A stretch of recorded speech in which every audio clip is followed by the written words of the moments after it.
I was just gonna make it short, but I know I go off on the side a lot.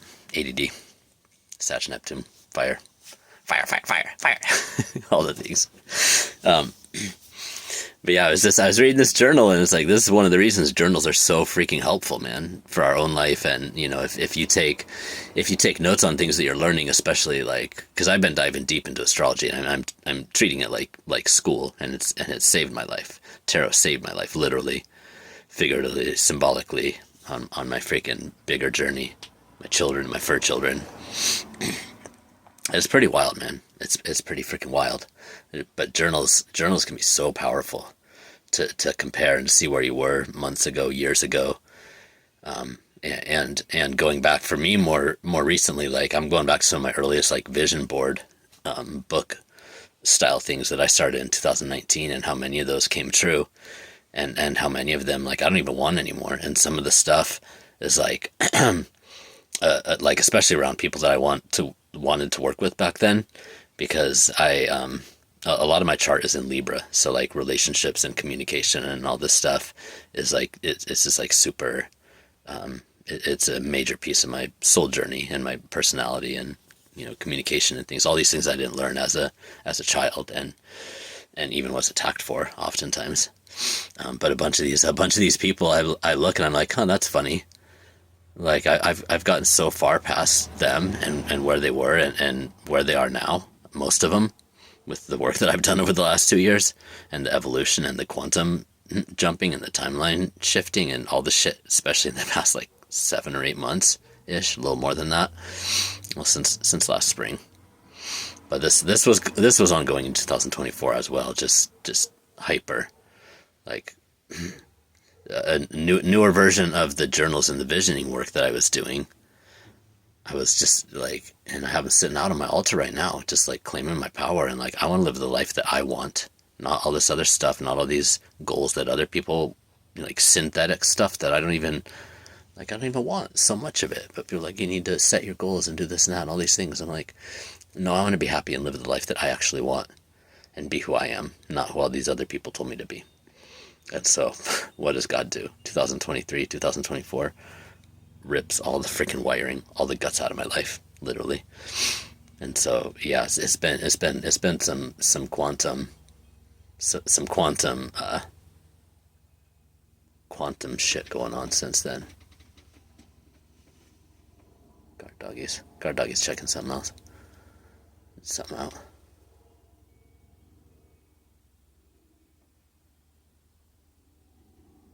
You're looking at a bug? You're not looking outside, dude. Oopsies, 3 minutes. Oh well. I don't know if I want to post these anyways. I should have just left it as a longer one. Maybe I'll stitch it together, dude. I'm still learning a lot of the techie side of things and all that here. Anyways, dude, just getting clear on what I want, and not just going for what other people told me I'm like supposed to want or whatever. Dude, I don't really want you on my pillows. This fucking girl, dude. But it's been brutal, man. I wasn't expecting to have everything ripped out, because a lot of the stuff that I thought I wanted back then, I thought it was mine. I thought it really was mine. And there's elements, a lot of elements of it, but so many of those things have like come and gone, and like I didn't even notice, and I don't even care now. There were things that 10 years ago, when I was sick and I wasn't even diagnosed yet from the Lyme and everything else. And I was traveling around the Southwest and Colorado and California, and just trying to assess, like, because it was very environmental too. I had chronic pneumonia and all kinds of stuff going on in my body. I'd lived in the Northwest for like 10, 12 years. Well, yeah, not quite 10 years at that point. That was when I had left Oregon. Not, and before I got stuck back up there in Washington, in Seattle. Where was I going? Sorry. Oh yeah, in California, and driving along the coast in California, and like Laguna Beach and Laguna Hills and Santa Barbara, which I ended up living there when we all moved down here in 2020, and all these places that just seemed like so far out of the realms of reality. because I'm like, oh, you'd have to be so rich to live here and like have so much money and all this stuff. Like maybe I'll visit here, or maybe I could retire here or something. The reality is, dude, there's a lot of people of every economic situation that lives in all of these places. If there's somewhere that really calls to you, like there's probably a reason for it. And even like, yeah, maybe you're not going to have an $18 million house on the beach in Orange County, but to start out with, whatever your profession is, you know, whatever your skill set is, that's going to be needed anywhere. And like even these really wealthy places, Santa Barbara, you know, Laguna Hills, Laguna Beach, etc., down in Orange County, all along the coast here, Los Angeles, Santa Monica, etc. A lot of it is really expensive, like for sure. But there's places and there's pockets and there's people that live and that have to live with like low income.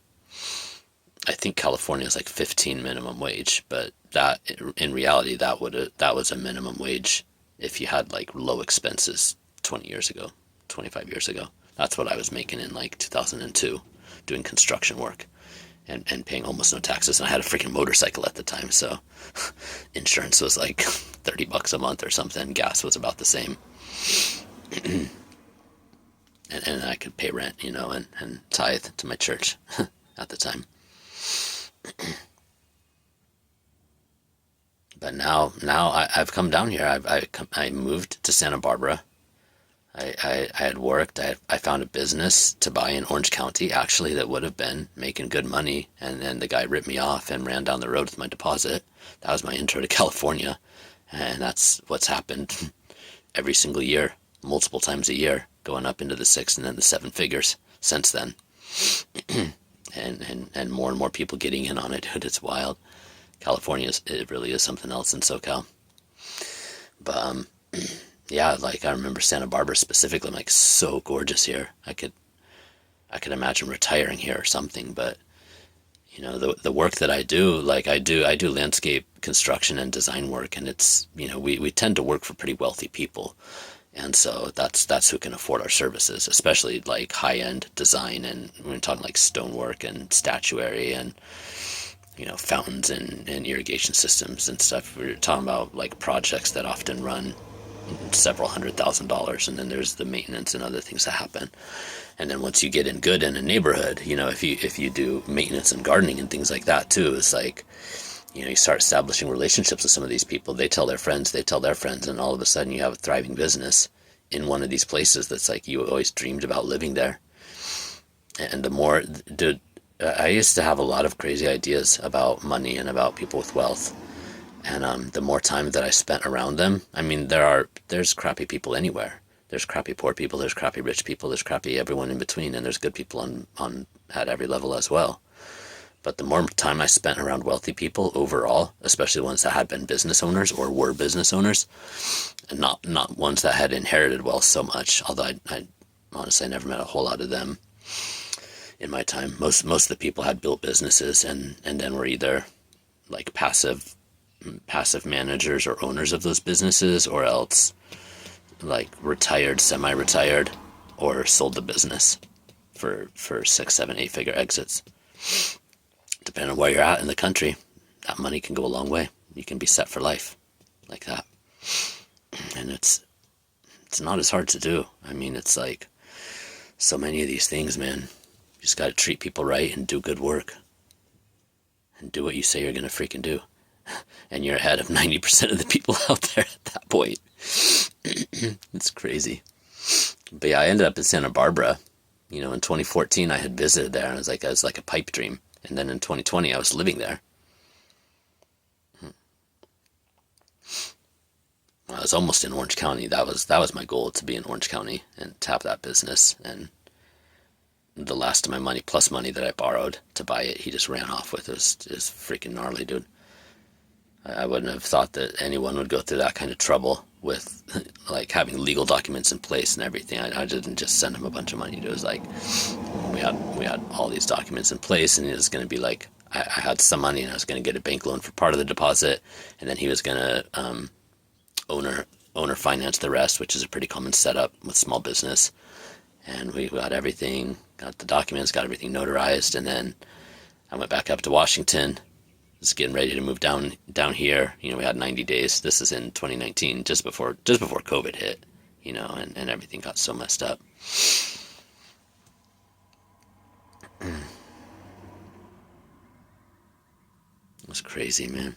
People are so crazy. I never would have thought. Anyways, we had everything documented, and you know, I've been a contractor for 20 years plus now, and it's like I'm used to. I've heard some horror stories, but I've never had anything happen like that. Nothing remotely like that. A late payment occasionally, but when you're a contractor and you have documents and you can put a lien on their house, on their title to their house, dude. It's like people tend to take that kind of shit seriously. In California, people like, how much is it going to cost to rip this person off?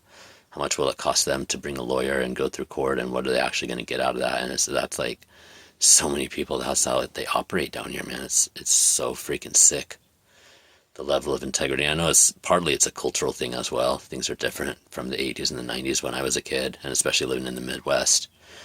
Your word meant something. A word and a handshake, that meant something, you know? It meant something. I want to build a world where it means something again. I'm going to. I will. I don't care if I have to go do it in a small town somewhere. I will. Or through the internet, through freaking virtual communities, and finding people that actually have fucking integrity, and creating a web of this where people are all over the place and connecting. Like, we can't have society if there's no integrity, if people lie by default. Or you can only constrain them with contracts, and even then barely, and not always. And at this point in the game, I mean, look at the White House, dude. This dude has made an entire career out of ripping people off, conning and stealing and thieving. Like,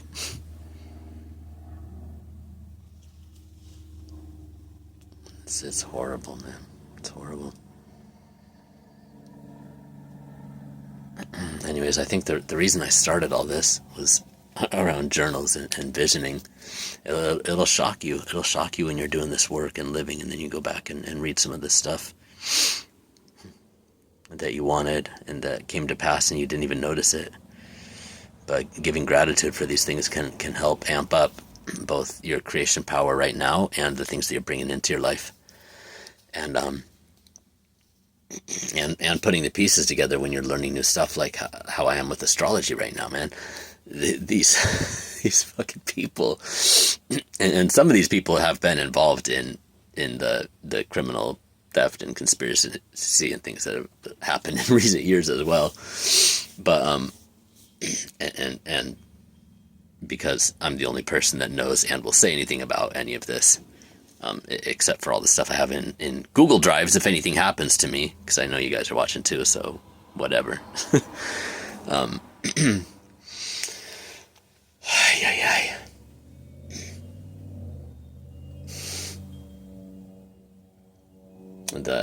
The astrology stuff. Saturn went into Aries last year, and these people, they were at the end of their freaking Saturn cycle, and Saturn in Pisces, heavy karmic lessons. And it went into Aries, and they chose to attack me and try to take me out one last time. Actually, they tried a half dozen times between May, June, July, and then later in the year. They were all half-assed, dude. None of them will come at me. None of them will come to my face. They won't do it if there's 5 of them, 10 nothing. Nope. They'll try to get the police to do it for them. That was pretty funny. But it doesn't work because, you know, narcs. Lies, projection, Satan, accuser. They don't have any connection to reality.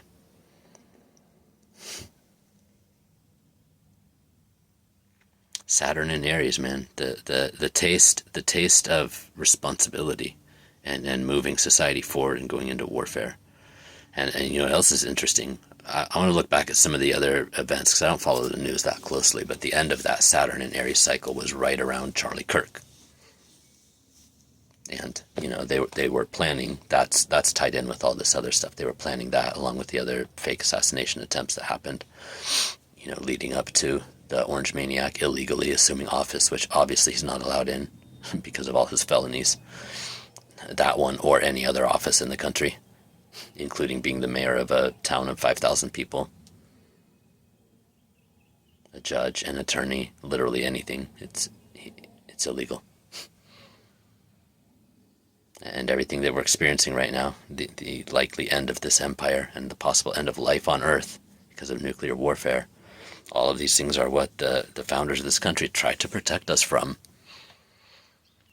Written into the Constitution, dude. That guy's supposed to be, his main job is supposed to be to defend and uphold the Constitution, not to rewrite the rules of reality to his liking, the way a malignant, narcissistic, megalomaniac sociopath would, such as he is doing, such as he is.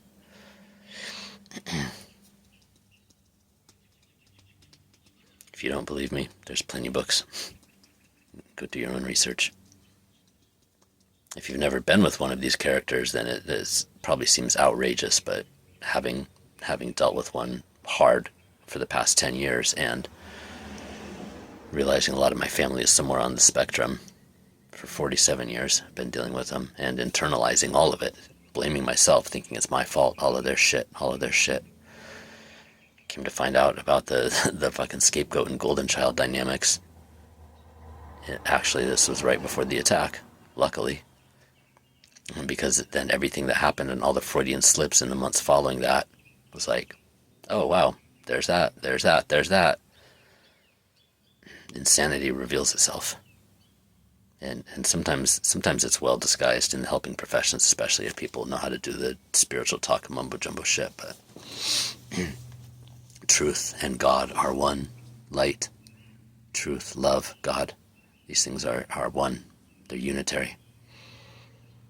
And when other things from the enemy camp try to pretend to be these things, it doesn't work.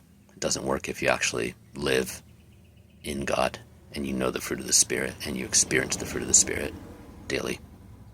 If you have the Holy Spirit upon you, if you have Christ, Yeshua, Ben Joseph, Jesus in your heart, none of it can work. And a lot of other good comes from that as well.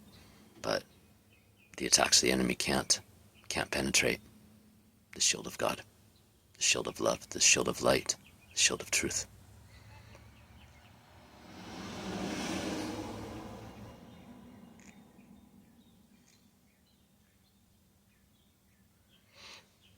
Sorry, this one got a little rambly. It's good though. I was gonna do a little tarot spread. I had these cards pulled for a couple of days now, and I was sitting down to do it, and then all of a sudden I was like, I wanted to talk about the Saturn, the Saturn and Aries thing, because I just saw it in my notebook, and my mind was like, it's exactly when all this stuff was going on, man. May through September of last year, there was so many freaking attacks, and not just on me, not just the stuff that I'm dealing with, but I'm looking back the intuitive channels that I follow and followed, and actually some of them I started following right around that time, the summertime.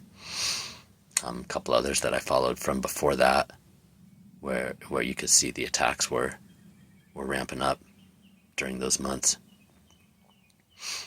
It seemed like August and September were especially intense. I know why that is in my case.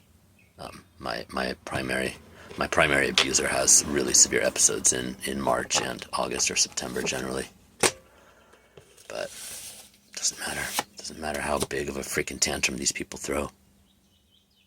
It's like you attack God's light for long enough through your own family, your own children, your own grandchildren. You do it long enough, dude, and it's gonna backfire. That's just the rules. That's how it goes. Don't know what to tell you. Anyways, I hope you guys are having a great day. Let me know if you need any prayer, help with anything, healing stuff. I go out and get some sunlight. It just came out here. It's been cloudy all day. But thanks for being here. Love you.